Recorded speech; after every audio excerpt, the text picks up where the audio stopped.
આ તરફ સુરત, વડોદરા, અમદાવાદ, રાજકોટમાં airport, bus station, railway station ઉપર સઘન ચેકિંગ કરવામાં આવ્યું।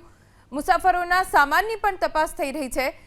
સુરત રેલવે સ્ટેશનથી જુઓ સંવાદદાતા ધનરાજ બાગલેનો રિપોર્ટ। દિલ્હી કાર બ્લાસ્ટને લઈને સુરતમાં સતત ચેકિંગ કરવામાં આવી રહ્યું છે। આજે સવારની પોરમાં સુરત રેલવે સ્ટેશન ઉપર ચેકિંગ હાથ ધરાયું છે। સીધી તસવીરો જોઈ શકો છો, એક બાદ એક તમામ વાહનો છે એમને ચેકિંગ કરવામાં આવી રહ્યા છે। ત્યારે રેલવે સ્ટેશનથી જે આવતા અને જતા લોકો છે તેમને ખાસ કરીને આ પ્રમાણે ચેકિંગ હાથ ધરવામાં આવ્યું છે। આપણી સાથે અધિકારી મોજૂદ છે। સાહેબ, શું કહેશો, કયા પ્રકારની ચકાસણી?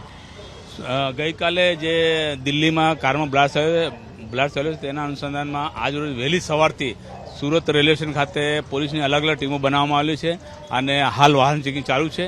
અને એ જે ટીમો છે એ લોકો હોટલમાં પણ જે મુસાફર રોકાય એ લોકોને પણ ચેક કરે છે। હોટલોમાં કઈ રીતે સંદિગ્ધ વ્યક્તિઓ મળી આવતા હોય છે, એના કારણે કઈ રીતના આદેશ અપાયા અધિકારીઓને?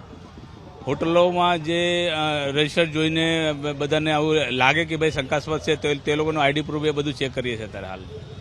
સુરતમાં કેટલી ટીમ અત્યારે કાર્યરત છે? હાલ અત્યારે સવારથી તો છ કે 7 ટીમો કાર્યરત છે અત્યારે હાલ।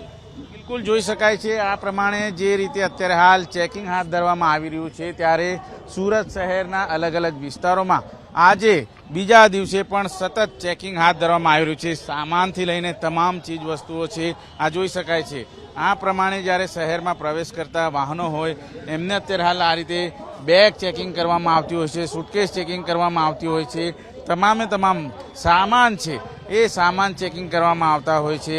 આ તસવીરો તમે જોઈ શકો છો। અત્યારે હાલ એક કારને રોકવામાં આવી છે અને એ તમામ કારમાં રહેલ જે સામાન છે એ સામાનની પણ અત્યારે ચેકિંગ છે હાથ ધરવામાં આવી રહી છે। સુટકેસમાં કોઈ સંદિગ્ધ ચીજ વસ્તુ છે કે નહીં તેની પણ ચકાસણી કરવામાં આવતી હોય છે। જોઈ શકાય છે અત્યારે પોલીસ ચકાસણી કરી રહી છે અને સુરતના અલગ અલગ વિસ્તારોમાં ખાસ કરીને રેલવે સ્ટેશન હોય, બસ સ્ટેશન હોય કે પછી એન્ટ્રી પોઈન્ટ સુરત શહેરની એ તમામ સ્થળો ઉપર અત્યારે હાલ ચકાસણી છે એ હાથ ધરવામાં આવી રહી છે। અને જે રીતે અત્યારે હાલ દિલ્હી કાર બ્લાસ્ટને લઈને પોલીસ સતર્ક થઈ છે ત્યારે સુરત પોલીસ પણ એલર્ટ છે। કેમેરામેન રાકેશ પાનવાલા સાથે ધનરાજ બાગલે, એબીપી અસ્મિતા, સુરત।